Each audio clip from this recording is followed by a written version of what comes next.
একদম পারফেক্ট। আমার নিজের প্রশংসা নিজে করছি।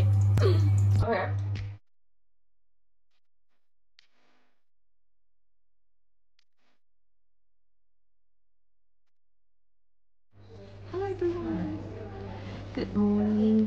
আমরা আজকে এসেছি হসপিটালে। আজকে আমার গ্লুকোজ টেস্ট দিতে গেছি। তো কালকে রাত থেকে আমরা খানা খাইনি, মানে ও খেয়েছে, আমি খানা খাইনি।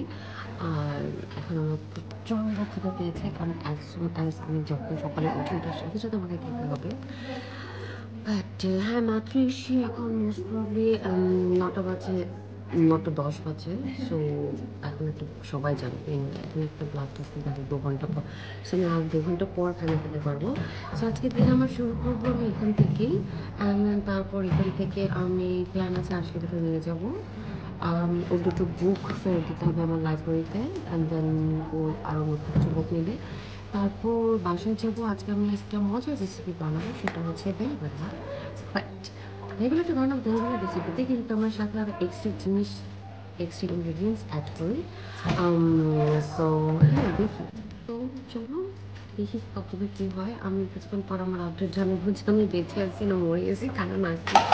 আর সেখানে খেলছে, এত বড় খেলার জায়গা নেই এখানে, তারপরে খেলছে। আমার আম্মুকে 20 উইক্সের কথা বললে আম্মু চেপে যাবে, কী এসব উইক্স পাগল, মাস বলো মাস। তুমি আম্মু মাস বলতে হবে বলে, দেখো এটাই তো, তুমি উইক্স আমার মাস বলতে হবে। আম্মু এক এক করে দিচ্ছে না আমাকে, আম্মু খুব খেপে যায়। খোদা। আমাদের এই হসপিটালে ম্যাটারনিটি সেকশনের কথা আমি শুনেছিলাম একটু ভয়, বাট দেখি। আমার সাথে এখনো পর্যন্ত তো সবাই ভালো গেছে। এবং জামাই বলে, তুমি যদি ভালো থাকো তোমার সাথে ভালো থাকবে, তুমি যদি কারোর সাথে রুট বিহেভ করো তোমার সাথে রুট হচ্ছে স্বাভাবিক। সো এটাই ভাবো। আমি আরিসের জন্য কেক নিয়ে এসেছিলাম, সে কেক 2 পার্ট খেয়ে, তা সে এখন কেক খাবে না। সে সকাল সকাল কী খাচ্ছে? ক্রিস্পস। আরিস নাস্তায় কি ক্রিস্প খায়? আসলে নাস্তা তো আমাদের বাসায় করানো যাচ্ছে। ব্রেকফাস্ট, ব্রেকফাস্টে কেউ ক্রিস্প খায়? ব্রেকফাস্টে কেউ ক্রিস্প খায়? So our first test is done. Scary. এত ফালতু একটা স্যালাইন খেতে দিয়েছে। স্যালাইন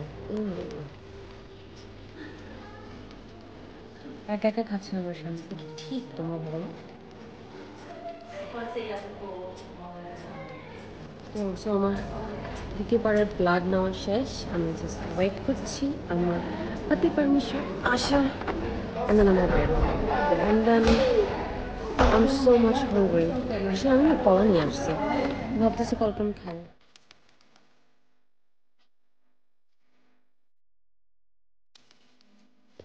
আজকে আমি একটা রেসিপি সবার সাথে শেয়ার করব, যেটা হচ্ছে দহিবালা।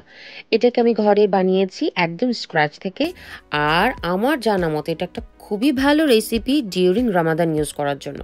সব ধরনের ভাজা পোড়া পাকোড়ার সাথে যখন হঠাৎ করে একটি এমন ধরনের রেসিপি আসে, তাহলে তো কোনো কথাই থাকবে না, কারণ এটা খুবই ঠান্ডা আর আমাদের পেটের জন্য খুবই ভালো। তো শুরু করা যাক। আমি এটার জন্য যেটা শুরু করব সেটা হচ্ছে বেসন নেব। আমি এখানে 1.5 কাপ বেসন নিয়েছি। সবাই সবার প্রয়োজন অনুযায়ী বাড়াতে বা কমাতে পারেন। আমি এটার মধ্যে অ্যাকচুয়ালি সব ড্রাই ইনগ্রিডিয়েন্টসগুলো অ্যাড করবো ফার্স্টে। আমি জিরা গুঁড়ো নেব আধা চামচ, ধনিয়ার গুঁড়ো নেব আমি আধা চামচ। আর এটাকে আমি মিক্স করব। সাথে আমি চিলি পাউডারও নিয়ে নেব, আস্ত জিরা নিয়ে নেব আধা চামচ। সব কিছু আমি আধা চামচ করে নিচ্ছি। একটুখানি আমি লবণ নেব, অ্যাড করে দেব। সব ড্রাই ইনগ্রিডিয়েন্টসগুলো অ্যাকচুয়ালি মিক্স করে তারপর তার মধ্যে আমি হালকা হালকা করে পানি মিক্স করতে থাকবো। একবারে আমি পানিটা দেবো না, তাহলে বেসনের লাম্পটা ছাড়ানো অ্যাকচুয়ালি একটু সমস্যা হয়ে যায়। তুমি হালকা হালকা পানি দিয়ে এইটাকে আমি মিক্স করতে থাকবো প্রপারলি। তো একটা পর্যায়ে এটা থিকনেস এরকম হয়ে যাবে। আর এরপরে আমি এটার মধ্যে এখন অ্যাড করে দেবো একটু বেকিং পাউডার, আর সাথে একটা ডিম। আপনারা 2টো ডিমও দিতে পারেন, বাট আমি একটা দিই, এতে আমার হয়ে যায়। তারপর আমি যেটা করবো, এই সবগুলো ইনগ্রিডিয়েন্টকে আমি ভালো মতন মিক্স করব। মিক্স করে আমি এটাকে রেখে দেবো ওই কর্নারে 1 ঘন্টার জন্য বা আধা ঘন্টা হলেও চলে। আর যদি একটু তাড়াহুড়োতে বানান তাহলে সাথে সাথেও যদি ফ্রাই করে ফেলেন কোনো সমস্যা নেই এতে। এবার আমি আরেকটা আলাদা বলে যা করব আমি কিউকাম্বার নেবো এতটুকু পরিমাণ। আপনি আপনার পছন্দ অনুযায়ী কম বা বেশি নিতে পারেন। আমি আবারও বলছি এটা যার যার পছন্দ অনুযায়ী। সো আমি এতটুকু কিউকাম্বার নিয়ে এটাকে চাপ চাপ করে একদম ছোট ছোট ছোট চারকোনাচে ভাবে কেটে নেব। এই সব এই সাইজটা করলে সুবিধা হয়, যেটা হয় এরকমভাবে কাটলে যে বাকি সবগুলো ইনগ্রিডিয়েন্টসও এই ধরনেরই হয়। সো যখন আমরা মুখে দিই সবগুলোর সাইজ একই রকমই থাকে। আদারওয়াইজ যদি কোনোটা লম্বা থাকে কোনোটা গোল থাকে তাহলে হয়তো একটু বেশি ভেদে ভেদে চলে আসে, বাট এগেইন আপনার ইচ্ছে অনুযায়ী আপনি কেটে নিতে পারেন। সো আমি টমেটো করে নিয়েছি আর সাথে আমি করব লাল পেঁয়াজ। এই সবগুলোকে আমি একইভাবে চেষ্টা করব সেম সাইজের বড় বড় করে কেটে মিক্স করতে। সবগুলোকে আমি একটা পাত্রে এক সাইডে রেখে দেবো। আর আমি যে কোনো ধরনের গ্রিক স্টাইল ফ্যাট ফ্রি যেই ধরনের হোক ইয়োগার্ট নেবো। ইয়োগার্টের সাথে আমি অ্যাড করবো চাট মশলা ফ্রম শান। তেঁতুল ভিজিয়ে রাখবো আমি গরম পানিতে একটুখানি টক বানানোর জন্য। চানা আর কিডনি বিনসটাকে আমি বয়েল করবো একটুখানি লবণ দিয়ে। আর এদিকে আমার তেলটা গরম হয়ে গিয়েছে। তো আচ্ছা, আমার পিছিয়ে ব্যাকগ্রাউন্ড মিউজিক শেষ হয়ে গেছে, আমি এখন কথা বলতে পারবো।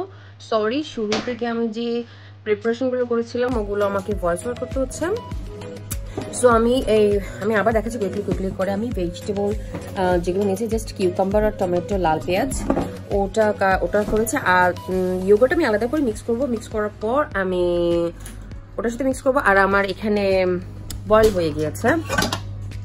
জাস্ট ভাবছি আমি সবগুলো দেবো না, হালকা পাতলাই দেবো। অ্যান্ড আরিশ খেলছে। আরিশ, হ্যালো।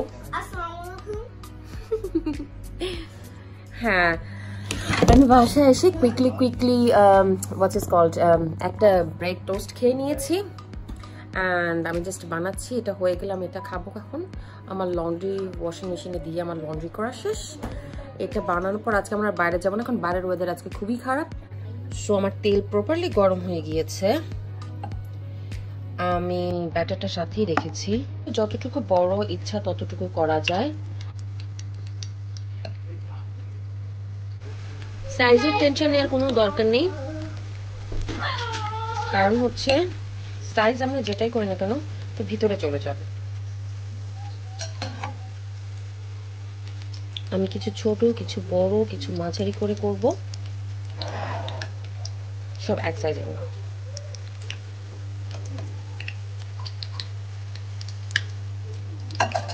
এটা এখন ফ্রাই হচ্ছে। ফ্রাই হওয়ার পর আমি যেটা করবো, প্রপারলি যখন হয়ে যাবে আর কি, উঠিয়ে আমি সোজা পানিতে দেব। পানিতে দিয়ে জাস্ট ফর 10-20 সেকেন্ডস রেখে ওটা থেকে নিংড়ে আমি উঠিয়ে জাস্ট আলাদা একটা পাতিলে রাখবো। বেশ সুন্দর ফুলে ফুলে উঠছে। আমার বড়াগুলো হয়ে গিয়েছে। ডাইরেক্ট এটা থেকে উঠিয়ে আমি পানিতে দিয়ে দেবো।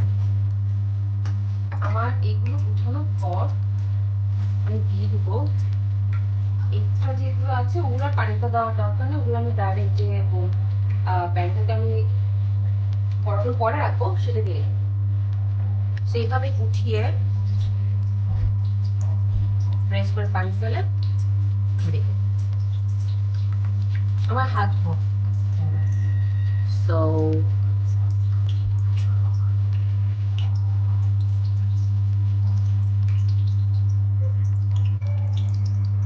একদম পারফেক্ট। আমার নিজের টেনশন নিজে করছি। আবেশ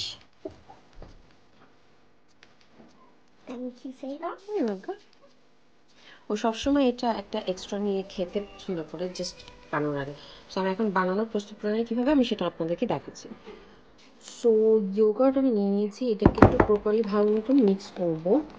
আমি এটাতে পানি মিক্স করব, যে প্যাকেটটা ছিল এটাতে পানি মিক্স করে ধুয়ে অ্যাড করে দিলাম just half A cup. But যদি মনে করি লাগবে বেশি আমি তখন আরও একটু অ্যাড করবো। আর এটার মধ্যে যখন চাট মশলাটা সেটা আমি অ্যাড করবো আন্দাজ অনুযায়ী 1 চামচ, 2 চামচ,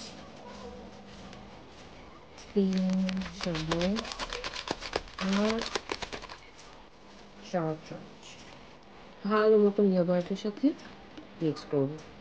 তো আমি একটা বল, বড় অ্যাকচুয়ালি চড়া টাইপের আমার কাছে এটাই আছে, আমি একটা বল নিয়েছি। সেই বলটার মধ্যে আমি আপাতত এটা হাফ দেবো। 2 গ্রাম ছিল তো, হাফের একটু বেশি না, আমি অ্যাকচুয়ালি দিয়ে দেবো কারণ ওর আব্বু পছন্দ করে। অ্যান্ড দেন সো চানা আর কিডনি বিনসের সাথে এটাও আমি দিয়ে দিব পেঁয়াজ, টমেটো আর কিউকাম্বারটা। এটা তোমাদের, এটা যার যার পছন্দ অ্যাকচুয়ালি। কেউ আছে যে জাস্ট দইটাই অ্যাড করে দইটার সাথেই করে, মিক্স করবে প্রপারলি। এটার মধ্যে এক্সট্রা কোনো লবণ বা কোনো কিছু দেওয়ার দরকার নেই, কারণ হচ্ছে এটা অলরেডি ইয়োগার্টে দেয়া আছে চানাচাট। বাট তারপরও হালকা যদি চাও চানাচাটটা হালকা এটার মধ্যে দেওয়া যেতে পারে। ভালাগুলোকে নেব, নিয়ে এটার উপরে বসিয়ে দেব। এত সুন্দর সুগন্ধ আসছে এটার। আমি এত কিছু রান্না করতে পারি না, ট্রাই করি রান্না করার জন্য। আর এই যে যে বাকি ছোটগুলো, এগুলো আমি দিয়ে দেবো, এটা বেশ মজা লাগে। ভেজিটেবলটার উপরে এটা দিয়ে দিয়েছি। আর এখন যে ইয়োগার্টটা আছে এটা আমি স্প্রেড করে এটার উপরে দিয়ে দেবো। আর এটা একদম পুরো যে বড়াগুলো আছে বড়াগুলোকে সোক করবে সুন্দর করে। সো ইয়োগার্টটাকে সোক করে ফেলবা, যখন দরকার কর্নার থেকে নিয়ে নিয়ে খাও। এই এক থেকে তুমি বেড়ে গেছে। আর এই যে টমেটো চাটনিটা যেটা বানিয়েছিলাম, এটা জাস্ট আমি গরম পানিতে একটু ভিজিয়ে পানি করেছি। এই পানিটা আমি রেখে দেবো সাইডে, যখন যার যতটুকু দরকার ততটুকু নেবে। এটার মধ্যে আমি একটু চাট মশলা অ্যাড করব, আর হচ্ছে একটুখানি আমি চিনি অ্যাড করব। এটা যার যার পছন্দ অনুযায়ী, তাহলে এটা একটু মিষ্টি টেস্টও দেয়। দ্যাটস ইট, কুইক, জলদি আমার দাইবেল্লা রেডি। আমি এটাকে গার্নিশ করে রেখেছিলাম একটুখানি চাট মশলা আর কোরিয়েন্ডার লিভস দিয়ে। অ্যান্ড এটা খুব সুন্দর মতো ঠান্ডা হয়ে গিয়েছে। আর আমি এক্সট্রা অ্যাকচুয়ালি চিলি করেছি, একটু ফ্রেশ চিলি। অ্যাকচুয়ালি আরিশ তো আর খেতে পারবে না চিলির সাথে, সো আমি এটা আলাদা গার্নিশের সাথে রেখে দিয়েছি। যতটুকু দরকার ততটুকু আমি আর আমার হাজবেন্ড নিয়ে তারপর খাবো। আমি আরেকটা কথা বলতে ভুলে গিয়েছি, সেটা হচ্ছে যে আমরা যদি চাই এটার মধ্যে সিদ্ধ করে আলুও অ্যাড করা যায়, বাট আজকে আমি করিনি কারণ এটা অলরেডি কোয়ান্টিটি অনেক বেশি হয়ে গিয়েছে। আর জাস্ট আমরা মানুষ দুজন, আর আজকে তো কাউন্ট করাই যায় না। সো হ্যাঁ, আলু চাইলে আলু অ্যাড। আমার দাইবেলা বানানো শেষ। আমি এখন ঘর হোবার করবো জলদি জলদি একটু করে, কারণ ঘর নোংরা হয়ে গিয়েছে আরিশের জন্য। আমি জানি না সেকেন্ডটা আসার পর কি হবে। আরিশ করেছে, হ্যাঁ না না, আমি তো কন্টিনিউ করছি না। সো আমি ঘর হুবার করবো, হুবার করে আমি তারপর ততক্ষণ আমি ফ্রিজে রেখে দিয়েছি, আমার বেলাটা ঠান্ডা হয়ে যাবে, এন্ড দেন আমি খাবো। তো আমি এখন খেতে যাবো, আমি আসা যেতে পারছি না, আর প্রচন্ড ক্ষুধা পেয়েছে। আজকের ব্লগ আমি এখানেই শেষ করব, আবার দেখা হবে ইনশাল্লাহ। আল্লাহ হাফেজ।